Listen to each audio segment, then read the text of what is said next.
Di saat Rasulullah Shallallahu Alaihi Wasallam menjelang wafatnya, Rasulullah sedang terbaring lemah dengan keningnya yang berkeringat dan membasahi pelepah kurma yang menjadi alas tidurnya.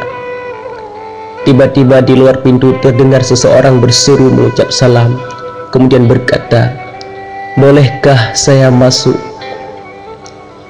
Tetapi Tuan Fatimah tidak mengizinkannya untuk masuk.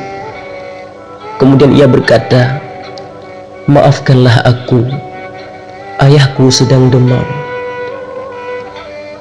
Fatimah pun membalikkan badannya dan menutup pintu kembali.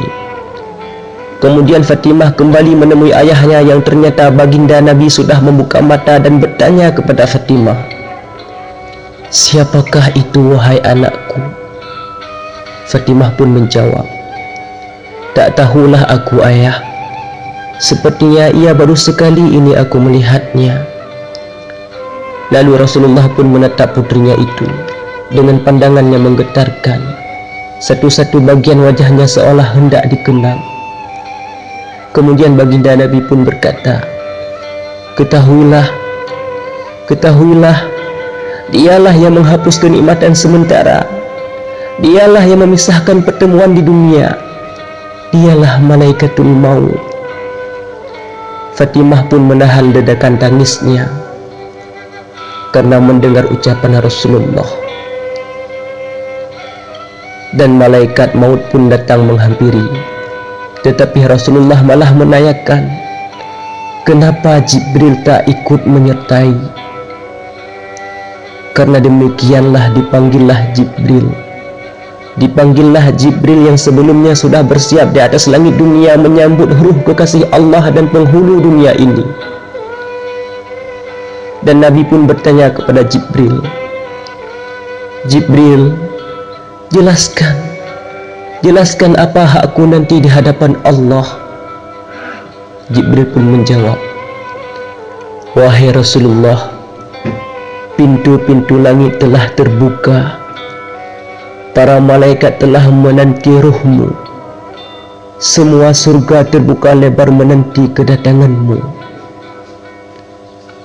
Tetapi semua yang diucapkan oleh Jibril tak mampu membuat Rasulullah lega. Matanya masih penuh kecemasan. Hingga Jibril pun bertanya, "Engkau tidak senang mendengar kabar ini, wahai Muhammad?" Dan Nabi Muhammad pun menjawab, "Kabarkan kepadaku bagaimana nasib umatku kelak. Kabarkan kepadaku bagaimana nasib umatku kelak." "Wahai Rasulullah, janganlah khawatir wahai Rasulullah. Aku pernah mendengar Allah berfirman kepadaku, Kuharamkan surga bagi siapa saja kecuali umat Muhammad telah berada di dalamnya." Dan kemudian detik-detik semakin dekat. Saatnya Israel melakukan tugasnya. Perlahan ruh Rasulullah ditarik. Tampak seluruh tubuh Rasulullah bersimpah peluh. Urat-urat lehernya menegang sehingga keluar jeritan, "Jibril, betapa sakitnya sakaratul maut ini." Mendengarnya Fatimah pun terpejam. Ali yang di sampingnya menunduk semakin dalam, dan Jibril pun membuang mukanya. Hingga Rasulullah bertanya kepada Jibril, "Jijikkah engkau melihatku hingga kau palingkan wajahmu, wahai Jibril?" Jibril pun menjawab, "Siapakah yang tega? Siapakah yang tega melihat kekasih Allah direnggut ajal? Siapa yang tega?" Dan sebentar kemudian pun terdengar Rasulullah memekik karena sakit yang tak tertahan lagi. "Ya Allah, dahsyatnya nian maut ini. Timpakan saja semua siksa maut ini kepadaku, jangan kepada umatku. Timpakan saja semua siksa maut ini kepadaku, jangan kepada umatku." Badan Rasulullah mulai dingin. Kaki dan dadanya sudah tak bergerak lagi. Bibirnya bergemetar. Bibirnya bergetar seakan hendak membisikkan sesuatu. Ali segera mendekatkan telinganya. Usikum bisalati wa ma malakat aimanukum. Peliharalah salat dan santuni orang-orang lemah di antara kamu. Kemudian di luar pintu tangis mulai terdengar bersahutan. Sahabat saling berpelukan. Fatimah menutupkan tangan di wajahnya dan Ali kembali mendekatkan telinga ke bibir Rasulullah yang mulai kebiruan.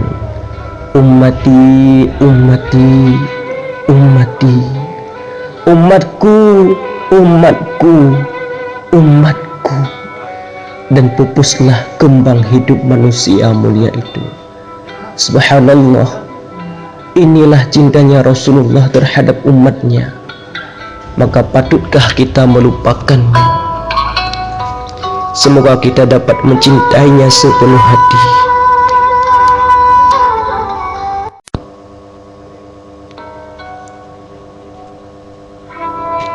Di saat Rasulullah Shallallahu Alaihi Wasallam menjelang wafatnya, Rasulullah sedang terbaring lemah dengan keningnya yang berkeringat dan membasahi pelepah kurma yang menjadi alas tidurnya.